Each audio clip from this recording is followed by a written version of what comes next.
Thanks to Card Market for sponsoring this video. Hi, I'm Marsh from StrataGames, and today we have another tournament report. This was a win-a-duel that I attended this past week. This is the first win-a-duel run by this card shop, which was Cards on 6th in Lancaster, Ohio, just outside of Columbus a little bit. It's great to see more shops in the region starting to do these bigger tournaments. It's nice to have an opportunity to go to one every couple of weeks if you want to. So we were all battling it out for a Badlands as the dual land, with 2nd through 4th getting some other pretty decent staples for various formats. So just as always, I needed to figure out what deck I wanted to play.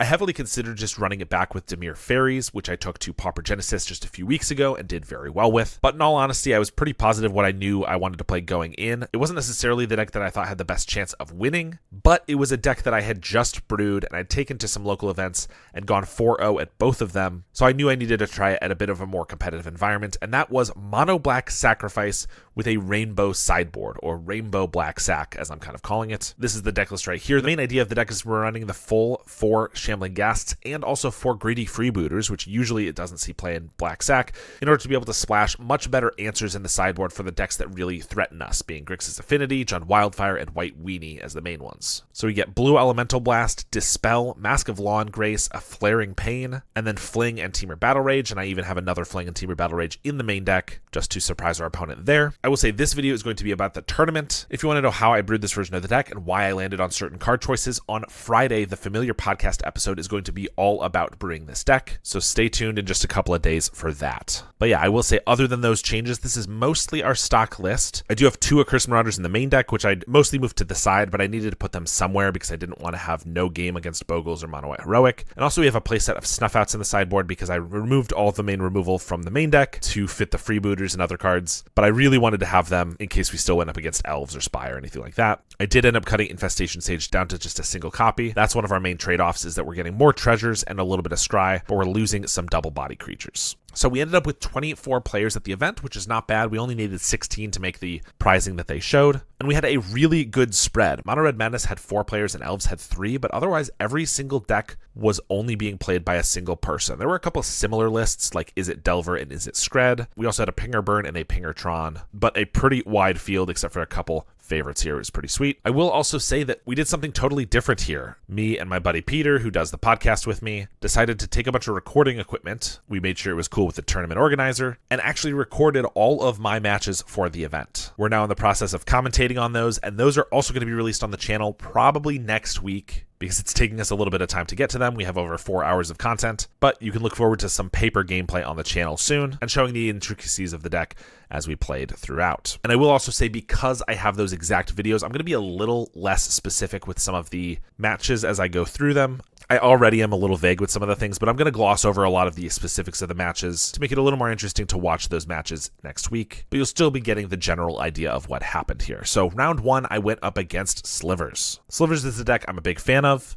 but I generally am not too worried as far as Black Sack goes. As long as I can remove a couple of their creatures or just go bigger than them, I'm usually going to have an okay time. They had a Thriving Land on turn 1, and then turn 2, they played Gemhide Sliver and then got a couple Muscle and Sinew Slivers out, so their guys were about 3/3s on turn 3. However, we were already going so much faster than them. We had a Carrion Feeder on turn 1 when I saw they played the Thriving Land into, I believe, a Beetle and a Fodder creature. Started attacking, and our creatures were already dealing them like 4-ish damage apiece, so they took a big hit and then couldn't really afford to not start chump blocking. They did attack back and get some hits in, but while their creatures were hitting for about 3, ours were hitting for 5+. Pretty quickly, our creatures were outgrowing theirs, and they were chump blocking every single turn. There was a moment where they could have turned the tides with a Lead the Stampede. Unfortunately, it whiffed. It hit 0 creatures, and so they were left with 1 creature in hand. I think it was another Sinew Sliver. They'd already chumped with 1, so they brought their creatures back up to 3/3. But with the Lead the Stampede whiffing, there really was just no game left. They chumped a couple more times and then died pretty quickly. Game 2 went a little bit better for them, with a Winding Way that actually found 3 creatures, some Plated Slivers and Sinew Slivers. They got their creatures to eat all 3 4s, which is pretty nice, but we had a Bloodthorn Vampire and a Mortician Beetle going, as well as a Snuff Out to reduce their creatures even before blocks. I also got off a Supernatural Stamina with a Nested Shambler, so of course we had just a big army of 1/1s. Once again, they were just kind of on the back foot and didn't really ever get their footing. Round 2, we were against Spy, another match that I don't mind too much, as we can usually outrace them. They led with a Ceruli Caretaker. I was able to bluff attack a 1/1 in through their Caretaker, which is always fun. Then they played a Wall of Roots, used its ability plus the Caretaker to Winding Way, I believe, getting a couple creatures. They also had a Lotus Petal that they used Roost Seek for. They were pretty quickly going through their lands, and with the Winding Way, they'd revealed a Spy. With these two creatures on board, I knew there was a possibility they could combo off the next turn if they just had one more way to find a land. Luckily for us, we drew an Accursed Marauder, and we already had a Supernatural Stamina in hand and a Beetle on board. So I cast Marauder, Stamina'd it, and we both sacked two creatures. Mine were the Marauder 2 times. They lost both of theirs, and our Beetle became a 6/6. I also had a Carrion Feeder, which was a measly 2/2 at this point, but those two attacking in after wiping their whole board, we were able to get them pretty quickly from there. Game 2, they started with a Swamp and then a Land Grant, and then tried to cast a second Land Grant immediately, but I mentioned that since they've Land Granted once, they have a Forest in hand, they can no longer actually cast the second one, so they had to wait another turn.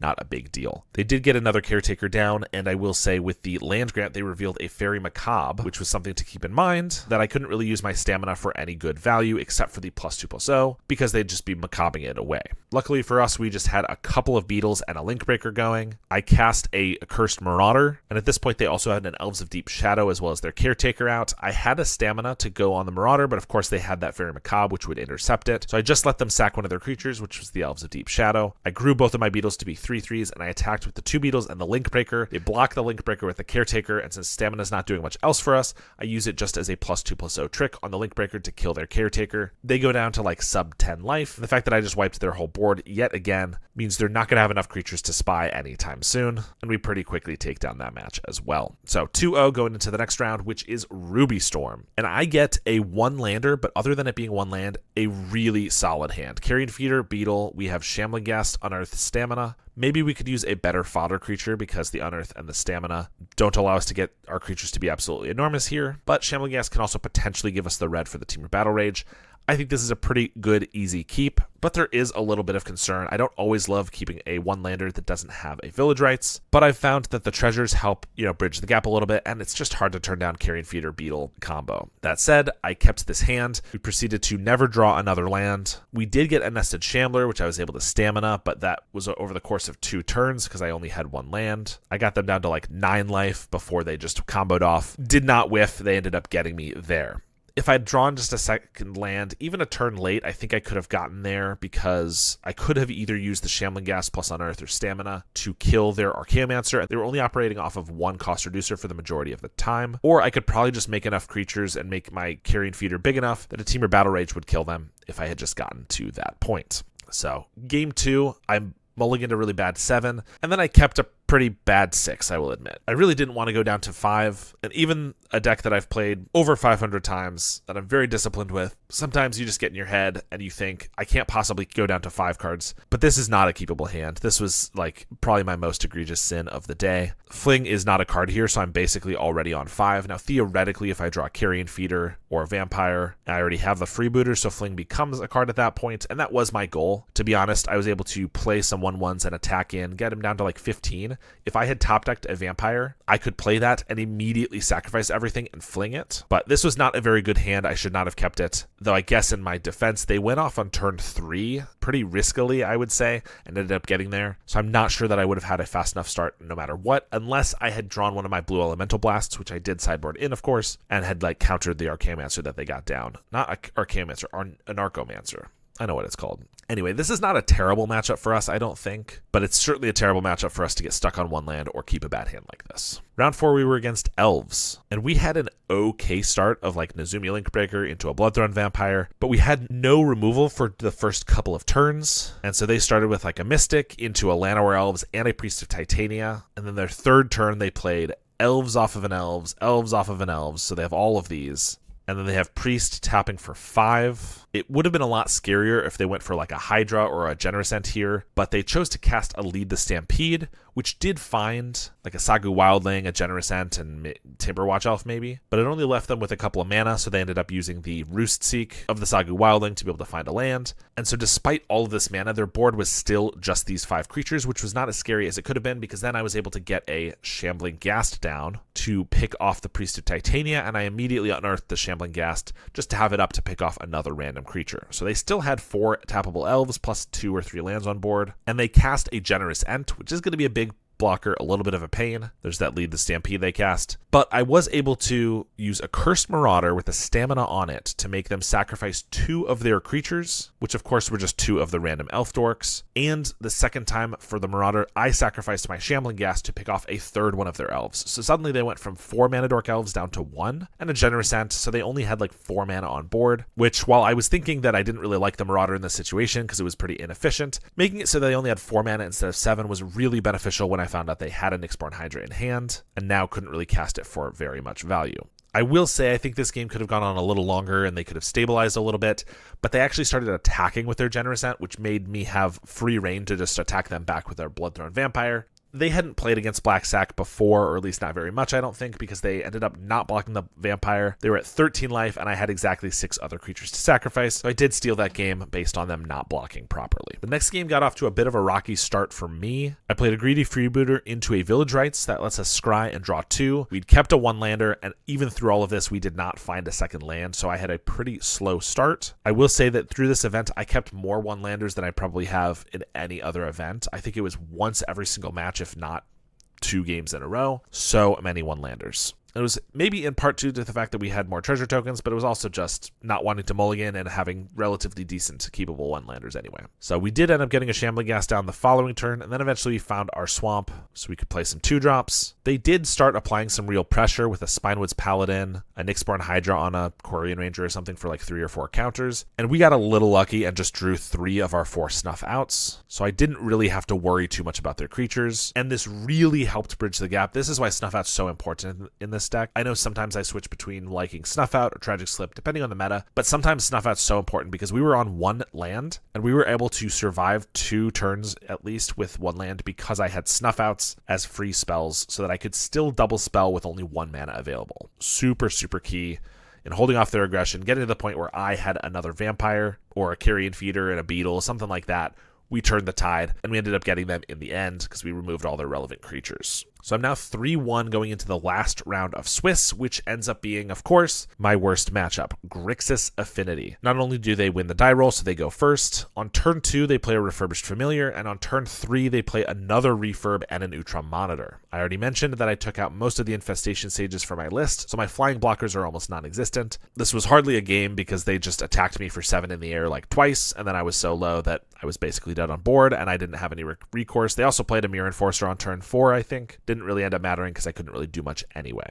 Game 2, I know I got to go fast. I keep another 1-lander, but we lead with a Carrion Feeder despite the fact that I know it could get Galv Blasted. I'm hoping that that's just not going to happen. Often their red sources are tapped, although if I don't draw a swamp, I'm not going to be able to get it above 4 toughness anyway. Second turn, I play a Nizumi Linkbreaker, not drawing a swamp, so I just make my Carrion Feeder a 3/3 and attack in. Luckily, they haven't killed our creature yet, and they actually play nothing on turn 2. I'm able to play a Beetle as well. Maybe I actually kept the Mercenary. Either way, I'm attacking it for some damage. They land 2 Utrom Monitors, which looks pretty scary, but I do actually top deck my Swamp, so I'm able to play a second Beetle and another double body creature. So I attack in with a Carrion Feeder and a Beetle, and they go for a double block on the feeder, which I think was not the best play because our Carrion Feeder at this point is a 4/4, and I have Linkbreaker and Mercenary on board, which means I have 3 creatures to sacrifice. No problem. Make my Carrion Feeder a 7/7, and I eat both of their monitors, where if they double blocked the Beetle, I probably would have had to trade one of them off for it. I don't know if they did the math or not, but either way, I was able to eat 2 of their monitors. They followed up the next turn with another monitor, but at this point, I have 2 Beetles going crazy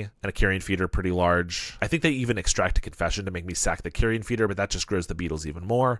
I'm able to attack in with them a couple more times. We do get game 2 here. In the last game, we actually have a pretty good start, I think, with a Carrion Feeder growing quite a bit. They don't have a Krark Clan Shaman to wipe our board or anything. However, they have an Utrom Monitor available, and I know they have a black mana up, so I know they could have a Toxin Analysis, but I really don't have the choice to just not attack here, because then they'll just hold it up every single turn, and I'll never make them have it. So I attack with our feeder, they block, I have to sack a couple creatures to keep our feeder alive until they then cast Toxin Analysis on the monitor, so they end up trading, and I lose a bunch of fodder along the way. We get a Bloodthorn Vampire down, they get like another monitor or a Mirror Enforcer, maybe both. We get to another situation where I have to attack in, hope they don't have a Toxin Analysis, sack a couple things to the Vampire. They do have the Toxin, so suddenly we're just trading 3 of our fodder creatures for a 1 Toxin Analysis and to give them like 3 or 4 life, which is just not a winning proposition. We quickly run out of gas, and they stomp us pretty quickly. That leaves us at 3-2, which is honestly not that remarkable of a record. However, we're cutting to top 8 with only 24 players, which means a third of the players are getting in, and 3-2 is definitely a good enough record to make it, assuming I have good tiebreakers. And luckily for me, the players that I lost to were the second and third place players here. So I do make it into the top 8 in 6th place here. We do have 8 different decks in the top 8, which is really cool. And so I'm excited going into top 8, and I get paired into my exact same Grixis Affinity opponent, which I think is a little, unfair, unfun, but it's how it shook out. It could have been a favored matchup for me, and it would have been beneficial. Obviously, it wasn't, so I'm prepared to just get knocked out of the top 8 immediately. So we try to go fast. I get a Carrion Feeder and then a Nested Shambler Stamina combo to make a whole bunch of guys. They play a Karkland Shaman with an Ichor Wellspring. They chump the Feeder and sack the Wellspring to wipe all of our squirrels away. Of course, I sack them into the feeder. So I have like a 6/6 feeder. Not too bad. In fact, I even get down 2 more beetles that get a counter or 2. And I think I have a shot here. They get down to like 8 life. And then they play another Karkland Shaman and a Toxin Analysis. Wipe away our 2 beetles and our feeder. I was talking to Peter in between the Swiss and the top 8. And he's played a little bit of Black Sack, but he wasn't sure exactly how bad the Grixis Affinity matchup was. I reassured him it was our worst matchup. And then when the Karkland Toxin came out and wiped our board, despite the fact that we had been extremely far ahead, I looked at him and said, that is why this is the worst matchup for us. He pretty quickly gets like 2 Mirror Enforcers and a Refurb, but it doesn't really matter. We lost our board. We're not going to be winning this game anyway. So we go on to game 2. He mulligans once and keeps a hand. On turn 2, he plays a Refurb. I'm able to play a Carrion Feeder and then a Shambling Ghast to pick off the Refurb right away. I have an Unearth to bring back the Shambling Ghast, which is why I'm willing to do this. Usually you want to save the Shambling Ghast to pick off Kark in response to the Death Touch, but I really want to keep his affinity count low and keep him off of anything in the early game. And again, I can bring back the Ghast, so I think it's okay. This is really good because he ends up getting stuck on 2 lands for like a turn. I think maybe he plays a Wellspring but doesn't hit a land drop. We're able to get down a couple of beetles. And I think I have a Link Breaker or something at some point. So my feeders and beetles are all 3/3s. And I have a Shambling Ghast, which is going to protect against Death Touch on their Kark. I even have a Mask of Law and Grace in my hand because this is a card I sideboarded in, of course, because it gives protection from red. So your creature's not going to die to Kark. But with 3 different creatures I wanted to protect, it didn't really make sense to sack my Shambling Ghast to make a treasure just to protect 1 Carrion Feeder if both of the other beetles are going to die, whereas the Shambling Ghast can already protect them all a little bit. So I opted to keep the Mask of Law and Grace in hand. They play a Refurb and make me discard the Mask, but I think it ends up definitely being the right call. They have to chump with the Refurb, and I'm hitting for like 6 even through the chump block, and pretty quickly they fall to our forces. So we're going to game 3, but they're on the play.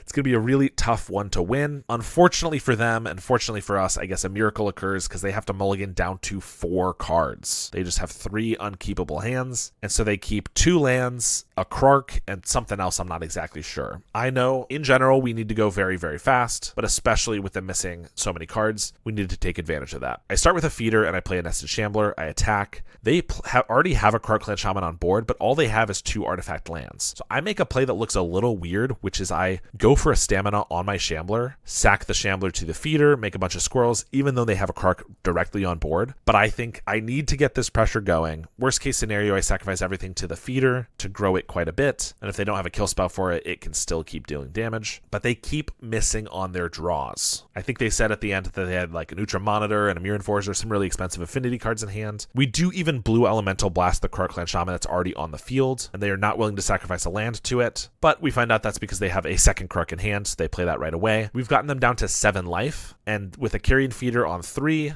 squirrels, and a Nested Shambler, that's going to be 7 damage. So we attack in. They have to chump the feeder with the Karkland Shaman, sacrifice one of their lands to wipe all of the squirrels and the Shambler. We grow the feeder off of all the squirrels, let the Shambler die so that we get another squirrel to live, and unfortunately they just don't draw what they need. I think they even Reckoner's bargained one of their lands at some point, digging for something, and they don't find it. So despite it being our worst matchup, we end up taking down Grixis Affinity in the quarterfinals, moving on to the semis. In the semifinals, we are against Elves yet again, the same Elves pilot that we already played against. We are a higher seat. We finished 6th in the Swiss, and they finished 7th, which means we get to go first. I know what we need to do against Elves, and that is go fast. So turn 1, I play Carrion Feeder. Luckily for us, turn 1, they play a Forest and no creature at all. That's a very good sign.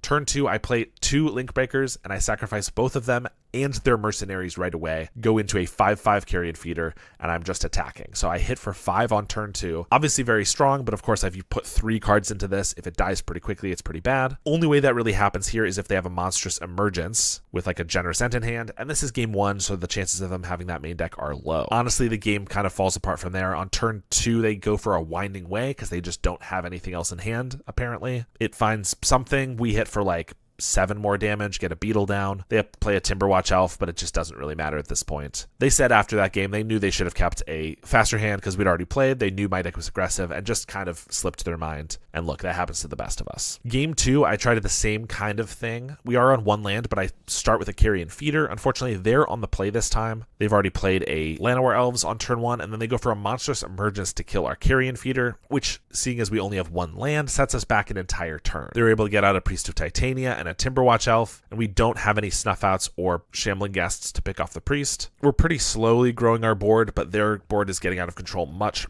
faster. They play like a +6 Hydra on a Llanowar Elves, attack with it for 7, pump it with the Timberwatch Elf to 12 damage. We take that. Our hand at one point looked like stamina, Linkbreaker. We do end up casting 2 staminas on a Nested Shambler, and then I think even the third one. So we end the game with like 9 squirrels on board. But unfortunately, their giant trampling Nyxborn Hydra creature, they also played an Avenging Hunter. They have multiple tramplers, just is able to get through us. We have 1 beetle that could become like a 12/12, but they have multiple tramplers, like I said. And we fall pretty quickly to them having a decent start and us just having no removal at all. Game 3, though, we have a bit more of a disruptive hand. We once again start with Carrion Feeder. They play an Elvish Mystic, and often I like to save Shambling Ghasts to pick off bigger creatures, but I just decide let's slow them down as quickly as possible here. So I play a Ghast, I kill their Mystic immediately with it by sacking it to the feeder, and part of the reason I decide this is I do have an Unearth to bring back the Shambling Ghast, which I do right away, and I attack in with the feeder. I then quickly get it big enough so it'll survive a monstrous emergence, which is the only thing I'm really worried about. I think they played another Elves of some sort, maybe Aquarium Ranger, and I pick it off with a Shambling Ghast as well. Carrion Feeder quickly becomes like a 6/6 attacking in. And I think this is going to be a pretty quick, easy one. They do lead the Stampede and find 2 Spinewoods Paladins and like a Timberwatch or a Nyxborn Hydra or something. They do start stabilizing a little bit as they just naturally get to 5 mana and start casting them to gain a little bit of life. They're also good blockers. I have a Beetle on board that's like a 2/2 that can no longer attack in, but our Carrion Feeder is able to keep going. They do put a Hydra on the Paladin to make it a 9/8, but they're only at about 8 life at this point, and I have a Carrion Feeder that's a 6/6, and I'm able to put down and have a total of 4 fodder creatures, so I can make it a 10/10. So they have to chump block it with their Paladin Hydra, which allows my Beetle to get in for 6 damage on the side. They chump block. They do, of course, get to keep the Hydra, but now we have 2 lethal attackers, and they just realize it's not going to happen, and they scoop it up. We go on to the finals. The finals being against Black Zombies. This is somewhat similar to our deck list in that they're running Carrion Feeder, Cursed Marauder, Shambling Ghast, pretty much all the zombies from our list, but otherwise they have a pretty different package. This is also a guy from my local store who had driven a couple hours separately from me, so that was pretty cool to see. So we get the game going, and he plays so many of this Serrated Scorpion. I think he plays 2 of them pretty immediately on turns 1 and 2. Gets a Carrion Feeder down, starts sacrificing them, then uses Crawl from the Cellar to bring them back. So I'm taking a little bit of chip damage, 2 or 3 damage here or there, and then also taking a damage ping of 2 every time they sacrifice one of these things. So I pretty quickly am at about 10 life, and the Carrion Feeder just keeps growing. I have to chump block it from pretty early on, and there is a little bit of risk here that I might die. Luckily for us, I actually just get down 3 Mortician Beetles and a Bloodthorn Vampire. Against their deck that also sacrifices creatures, Beetle is just really strong. Our Beetles quickly grow to be like 4/4s, 5/5s, so we're attacking them back. They're chump blocking, sacking their creatures, which grows our team. It is a little scary. We go back and forth. I do end up chump blocking his feeder with like a Bloodthorn Vampire and even one of the Beetles, but we eventually get there and take down game 1. Game 2, we have a decent start with a Beetle and a feeder down, and I'm just trying to go kind of fast. So I play a Nested Shambler, sack it right away. I think we also sacked like a Greedy Freebooter or something, so these are both 4/4s. Attacking in, but he gets an Accursed Marauder, which makes it so I have to sacrifice either my Beetle or my feeder. Beetle would grow if I sack the feeder, but I think I need the feeder because it's what lets my deck tick, so I decide to sack the Beetle. He has these Putrid Goblins, which just give them the ability to chump block twice, so he has so many chump blockers that my one like Carrion Feeder can't really get through, not to mention he has a Carrion Feeder, which is able to sacrifice the Goblins and grow every single time. And then he breaks out the big guns with a Gem Palm Polluter, cycling that, making me take a damage for each zombie in play. We both have zombies on the field, so I suddenly just take a hit for like 6. Admittedly, in watching the replay, which again will be out next week, I definitely don't play this game perfectly. I make a bit of a mistake, Basically, he goes for a cycling and jump pump polluter, and I sack a shambling ghast to pick off his Shepherd of Rot so that we take 2 less damage, and I get rid of the Shepherd. But that actually leaves me with no chump blockers for his Putrid Goblin, which is actually at this point a 4/4 because he's been putting counters from the Crawl from the Cellar on it. So I actually end up taking more damage by not chump blocking, and that ends up to me dying pretty quickly because he just has a couple of good attackers. I go down to like 4 life, and he's got 2 Scorpions to sacrifice to kill us off. Finally, we go to the last game of the finals. I have a very similar start where I get a Beetle and a Feeder, make them pretty big, and then they Accursed Marauder to make us sack the Beetle. So I just have a Feeder going. I play another Beetle. I think I sacrifice some more stuff. These get bigger. And at some point they play another Accursed Marauder. And now I have to choose yet again. And I this time choose to sack the Feeder and keep the Beetle. Of course, it gets 2 counters from the Marauder, which is always good. But the reason is that they had a Carrion Feeder and a bunch of fodder on board. And I thought the chances of them sacrificing it was pretty high. I will say they make a pretty major misplay here, which is that I have a 3/3 Mortician Beetle and they have a 2/2 Carrion Feeder, and they attack their Feeder into us. I'm able to block the Feeder with the Beetle. They have 4 or 5 creatures on board, but anything that they sacrifice grows both of our creatures at the same rate, meaning they're never going to outgrow us. So he throws away his Feeder for basically no gain. This shifts the whole course of the game. My Beetle's like a 4/4 at this point. I'm able to attack a Shambling Ghast into them. He has a Gurmag Angler on board, and he blocks the Ghast. I chump attacked because I wasn't expecting him to attack us, and the reason I chump attacked is so that I could play this Mask of Law and Grace on the Beetle, have an impervious blocker as well as a creature that could eventually get in. They're only at 8 life, and our Beetle's about half of that, so if I can survive a hit from them, I can kill them in about 2 turns here. But they do have that Gurmag Angler, a Changeling Outcast, and 3 2/2 Decayed Zombies from Rotten Reunions on board. They top deck for turn. We're at like 15 life, so I'm not too worried until they top deck a Jump Palm Polluter, cycle it, and I take 6 damage off of it. If they find another one, I'm just going to die instantly. They attack with a team, and I'm able to block the Gurmag with the Mortician Beetle with the Mask of Law and Grace on it, so neither creature will die. And I know that all of their zombies are going to sacrifice at the end of turn, growing our Beetle. But just to be safe, I also chump block one of the zombies with our Nested Shambler, our only other creature on board. So we end up taking 5 damage here. Then all 3 of the zombies sacrifice themselves. Our Beetle gets to be a 7/7. And our Shambler dies into 1 Squirrel. They're at exactly 8 life. So I have a 7/7 Beetle and a 1/1 Squirrel. And we just attack them for 8 damage, and we take the victory. So a pretty sweet finals of having Rainbow Black Sack versus Mono Black Zombies. But we take it down. We end up getting a Badlands here. We have our Mono Black Zombies player, Dimir Fairies, and Elves players in 2nd, 3rd, and 4th. It was fun going to a new shop that was running another new event like this. Certainly, if you're in the Columbus area, make sure to check out Cards on 6th in Lancaster. And I can now add a Badlands to our dual collection alongside the Tropical Island I won last year. That's it. That's my dual land collection. But it was a fun experiment running this deck. I have a lot of thoughts on it. Again, make sure to check out the Familiar podcast on Friday where we talk about the brewing process and what went into making the deck. Thanks so much for watching. Thanks to my supporters. If you want to support me on a monthly basis, go ahead and check out my YouTube memberships, which gives you early access to videos. Thanks to my current $10 and up supporters, Howard Granger, Halcaz, DJ Vinyl, Paula Dillon C, Blackjack Davey, Max, Someone You Know PK, Lucas Lage 3463, and Heckboy 1337. I really appreciate the support, and I will see you all next time.